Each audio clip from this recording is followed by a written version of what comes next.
আজ 5 দিন যাবত এইভাবে মাছ ভাসতেছে। SMX 3%, তারপরে 10EC 20, পাতা 20, কেরোসিন, ডিজেল, জিওলাইট, ইউকা, যে যেভাবে দিতে বলছে এভাবেই দিয়ে গেছি।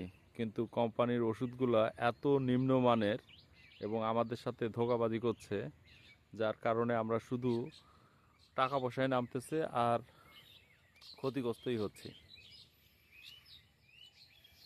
কোম্পানির লোকজনকে বললে বলতেছে ভাই এইভাবে দেন ওইভাবে দেন, কিন্তু তারা কখনো এসে দেখে মানে রেজাল্ট নিতে চাচ্ছে না। সব ভণ্ড।